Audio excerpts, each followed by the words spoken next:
నమస్కారం, welcome to astro time. మనం బెడ్రూమ్లోని అలంకరణ కోసం రకరకాలుగా ఫొటోస్ లాంటివి కానీ ఇలాంటివి పెట్టుకుంటూ ఉంటాం కదా. అసలు మన బెడ్రూమ్లోని ఎటువంటి వస్తువులు పెట్టుకోవాలి, ఎటువంటి ఫోటోలు పెట్టుకోవాలి, పెట్టుకోకూడదు అనే వాటి గురించి తెలియచేయడానికి ఈరోజు మనతో పాటు ఉన్నారు ప్రముఖ జ్యోతిష్యులు రావు గారు. మరి గురువు గారితో మాట్లాడేద్దాం. నమస్కారం గురువుగారు.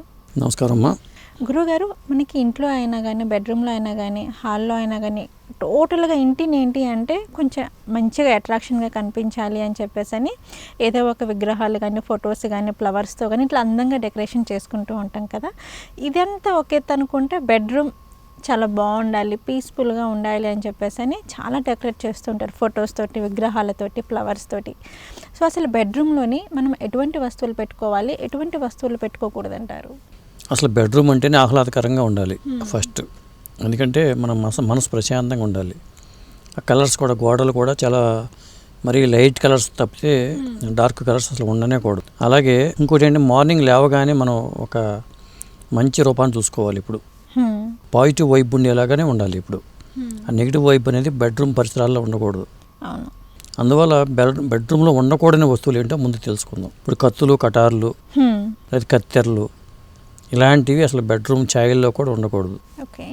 ఎందుకంటే అవి ఐరన్ కాబట్టి వాటి నెగిటివ్ వస్తువులు అవన్నీ. బ్లేడ్లు కానీ ఇలాంటివన్నీ బెడ్రూమ్లో ఉండకూడదు అసలు. కొంచెం ఐరన్ సంబంధించిన వస్తువులు, కటార్లు, కత్తులు కానీ ఇలాంటివన్నీ కూడా, పట్కార్లు కానీ ఇలాంటివి పెట్టుకుంటుంటారు. అవన్నీ పెట్టుకోకూడదు. ఒక పాజిటివ్ ఎనర్జీ ఉండేలాగానే మన బెడ్రూమ్ ఎప్పుడూ కూడా మన నైరుతి మూల పెట్టుకుంటారు ఎవరైనా. మాస్టర్ బెడ్రూమ్ ఇంటి యజమానులు పడుకునే గడి కాబట్టి ఆ బెడ్రూమ్లో అలంకరణ అంతా చాలా పాజిటివ్ వైబ్ ఉండేలాగానే ఉండాలి. నెగిటివ్ వైబ్ అసలు రానేకూడదు.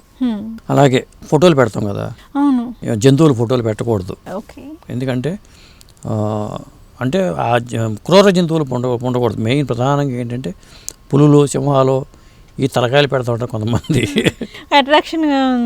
ఎందుకంటే మనం చూసేవి పాజిటివ్గా ఉండాలి. ఒక మంచి వస్తువులు ఏదైనా సరే. అలా ఏడుస్తున్న ఫోటోలు, రక్తపాత ఫోటోలు, గజిబిజి ఆర్ట్లు కూడా పెడతారు కొంతమంది. ఈ ఆర్ట్లో ఏదో సంథింగ్ అట్రాక్షన్ ఉంది, అట్రాక్షన్ కోసం గజిబిజిగా వేస్తారు ఆర్ట్. అది మోడర్న్ ఆర్ట్ అంటారు, కానీ అది మన మనసుని గజిబిజి చేస్తూ ఉంటుంది.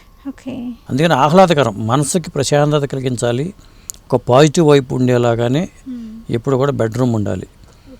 అది లేకపోతే ఏమైనా కత్తులు, కటాలు పెట్టుకున్నాను అనుకో, భార్యాభర్తల మధ్యలో అనుబంధాలు దెబ్బతినిపోతాయి. నెగిటివ్ వస్తువులు ఏవైతే ఉంటే అనుబంధాలు దెబ్బతింటూ ఉంటే మానవ ప్రవృత్తి కూడా మారిపోతుంది. జంతువుల ఫోటోలు పెట్టిన జంతు ప్రవృత్తిలాగా మారిపోతారు. అది మన దగ్గర ఉండే వస్తువులు, మనం తినే ఆహారం కూడా మన మీద పనిచేస్తూ ఉంటుందని చెప్తూ ఉంటాం కదా. మనం తిట్టుకుంటూ ఆహారం చేసామనుకో, ఆ తిన్న పదార్థాలు తిన్నప్పుడు కూడా మనలో వికారత కలుగుతుందని చెప్తూ ఉంటారు. కాబట్టి మనం తినడానికి ఎంత ప్రయారిటీ ఇచ్చుకుంటాం, పడుకోవడానికి కూడా మనం దాదాపు ఎక్కువ టైము ఇప్పుడు జీవితంలో రోజుకి 24 గంటలు ఉందనుకుంటే 12 గంటలు రాత్రి, 12 గంటలు పగలు అనుకుంటాం. మరి 12 గంటల్లో మనం రాత్రి 10 గంటల నుంచి పొద్దున్నే 6 గంటల, ఉదయం 6 గంటల వరకు మనం బెడ్రూమ్లోనే ఉంటాం. కాబట్టి ఆ బెడ్రూమ్ అలంకరణ విషయంలో మాత్రం చాలా జాగ్రత్తలు తీసుకోవాలి. గురువుగారు, అలాగే ఇంకొకటి ఏంటంటే చాలామంది ఎలక్ట్రానిక్కి సంబంధించిన కొన్ని థింగ్స్ అంటే బెడ్ లైట్ లాంటివి కానీ, ఇంకొన్ని అట్రాక్షన్గా ఉండాలి అని చెప్పేసి చిన్న చిన్న ల్యాంప్ లాంటివి తీసుకుంటే మ్యూజికల్ ఇన్స్ట్రుమెంట్స్ పెడతా ఉంటారు. ఎక్కువ ఎలక్ట్రిక్ వస్తువులు, ఎలక్ట్రానిక్ వస్తువులు పెడతారు. టీవీ కూడా పెట్టుకుంటారు. బెడ్రూమ్లో టీవీ పెట్టుకుని ఇంకెప్పుడు పడుకుంటారు మీరు? బెడ్రూమ్లో టీవీ పెట్టుకుని చూసుకునే వాళ్ళు ఉంటారు. భార్యాభర్తల మధ్య సంబంధాలు దెబ్బతింటారు. ప్రధాన కారణం అక్కడ బెడ్రూమ్లో టీవీ పెట్టుకోవటమే. ఎందుకంటే ఎలక్ట్రోమాగ్నెటిక్ వేవ్స్ రిలీజ్ అవుతూ ఉంటాయి ఎలక్ట్రానిక్ వస్తువుల నుంచి. కాబట్టి అక్కడ అసలు ఎలక్ట్రానిక్ వస్తువులనే బెడ్రూమ్లోకి ఎలో చేయకూడదు. చాలామంది ఇప్పుడు ఆ పరిస్థితి మారిపోయింది. కొడుకు రూమ్లో కొడుకు ఒక టీవీ పెట్టుకుంటాడు, యజమాని బెడ్రూమ్లో ఒక టీవీ పెట్టుకుంటాడు, హాల్లో అందరి కోసం ఒక టీవీ పెట్టుకుంటారు. ఇలా ప్రతికూల శక్తి వస్తుంది. అట్లాంటివి పెట్టుకుంటూ ఉంటే ఎలక్ట్రోమాగ్నెటిక్ వేవ్స్ వల్ల మైండ్ని డిస్టర్బ్ చేస్తూ ఉంటాయి. అలాగే మనం నిద్రపోవడానికి గంట ముందే వాటిని ఆపేయాలి కూడా.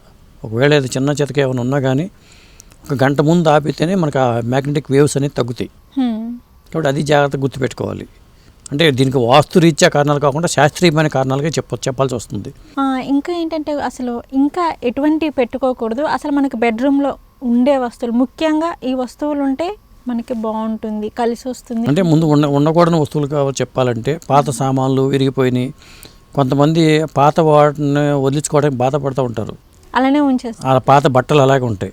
దరిద్ర దేవత తాండవేస్తుంది. సంవత్సరాల తరబడి ఆ బట్టలు అలాగే ర్యాక్లో మూలుగుతూ ఉంటాయి. అవి కూడా బెడ్రూమ్లోనే ఉంటాయి. పాత వస్తువుల్ని ఎవరికన్నా ఇచ్చిస్తే వాళ్ళు చక్కగా వాళ్ళకి ఉపయోగపడతాయి. లేకపోతే వాటిని తీసేసి పారేయటం అన్న చేయాలి, కానీ ఇంట్లో పెట్టుకోకూడదు ఎప్పుడు కూడా. నీట్గా ఉండాలి.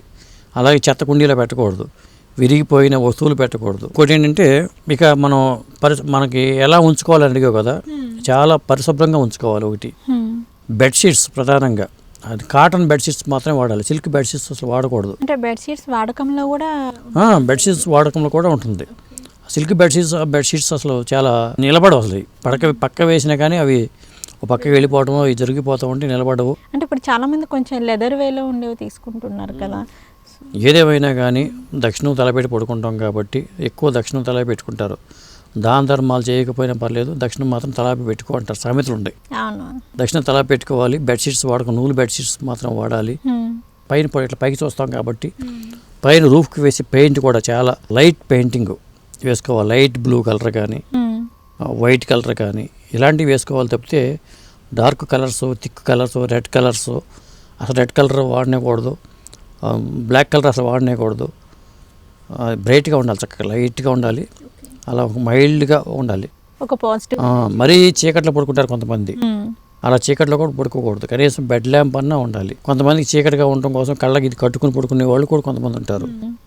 అని మరీ చీకట్లో పడుకోవడం వల్ల రకరకాల పీడకల్లో వచ్చే ప్రమాదాలు ఉంటాయి. ఇంకొకటి ఏంటంటే అవి కొన్ని మూఢనమ్మకాలు అంటారు, కొంతమంది శాస్త్రీయత అంటారేమో, కానీ కొంతమంది ఎడం చేయి పెట్టి పడుకుంటే మాకు పీడకల్లో వస్తూ ఉంటాయి అంటారు. జనరల్గా కూడా జరుగుతూ ఉంటాయి. అంటే మనలో ఒక భావం స్థిరపడిపోయింది, మనకి ఎడం చేయి పెట్టుకుంటే మంచిది కాదు, కుడి చేయి పెట్టుకుంటే మంచి కళ్ళు వస్తాయి, ఎడం చేయి పెట్టుకుంటే దెయ్యం కళ్ళు వస్తాయి అని చెప్తూ ఉంటారు. మొత్తానికి ఏదైనా కానీ ఆ మనసులో ఉండే ఫీలింగ్ సబ్ కాన్షియస్లో ఉండటం వల్ల ఏమో తెలియదు, కానీ ఆ తరహాలోనే వస్తాయి, మన నమ్మకాలను బట్టి వస్తూ ఉంటాయి. గురుగారు అలాగే ఏంటంటే గురుగారు చాలామంది మార్నింగ్ లేచేటప్పుడు భూమాతకి దండం పెట్టుకొని కొంతమంది లేస్తారు, కొంతమంది నార్మల్గా లేస్తారు కదా. ఎటువైపున నుండి, అంటే కుడి వైపు నుంచి ఎడం వైపు నుంచి లేస్తే మంచిది అంటారు? ఇది మంచి ప్రశ్న, చాలామందికి ఉపయోగపడే ప్రశ్న అని చెప్పాల్సి వస్తుంది. ఎందుకంటే మనకి ఎడా పింగళ నాడులు అంటారు, కుడి ముక్కు ఎడం ముక్కు. ఇది సూర్యనాడి, ఇది చంద్రనాడి, ఈ రెండు ముక్కుల్లో. మనకి సూర్యనాడి ఆడేటప్పుడు లేవాలి అని శాస్త్రం చెప్తుంది. చంద్రనాడి ఆడేటప్పుడు లేస్తే మనం ఆ రోజల్లా మనకి నెగిటివ్ ఫలితాలు వస్తాయి. ఎడం ముక్కు ఆడితే నెగిటివ్, ఆ టైంలో లేచామనుకో శ్వాసం గమనించాలన్నమాట. మనం ఎలా గమనించాలంటే ఒక ముక్కు ఇట్లా ఎడం ముక్కు మూసుకుని కుడి ముక్కుని ఆడించామనుకో అది ఫ్రీగా ఉందని తెలుస్తుంది. ఇలా కుడి ముక్కు మూసుకుని ఇది ఎడం ముక్కు, నాకు ఎడం ముక్కు ఫ్రీగా ఉంది, కుడి ముక్కులోంచి శ్వాస చాలా స్లైట్గా వస్తుంది. అంటే గంటకి నాడి మారుతుంది, కుడి నుంచి ఎడం నుంచి కుడికి మారుతూ ఉంటాయి.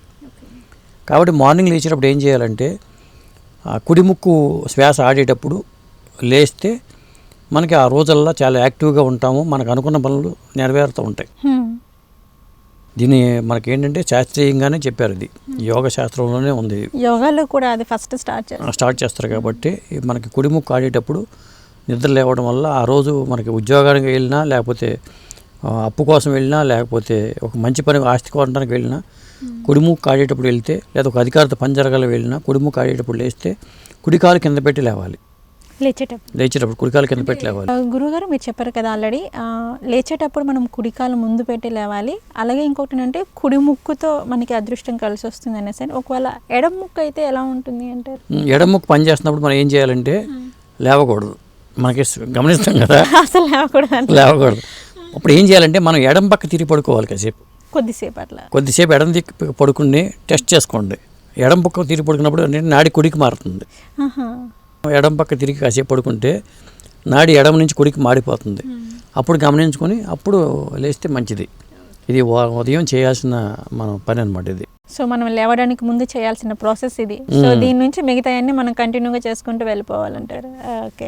ఓకే గురుగారు, బెడ్రూమ్లో ఎటువంటి ఫొటోస్ కానీ విగ్రహాలు కానీ పెట్టుకోకూడదు. అలాగే ముఖ్యంగా ఏంటంటే మనం ఉదయం లేచిన వెంటనే సో ఎటు సైడ్ నుంచి నిద్ర లేస్తే మంచిది అనే వాటన్నిటి గురించి అయితే మాకు వివరించారు. నమస్కారం అండి. నమస్కారం అమ్మా.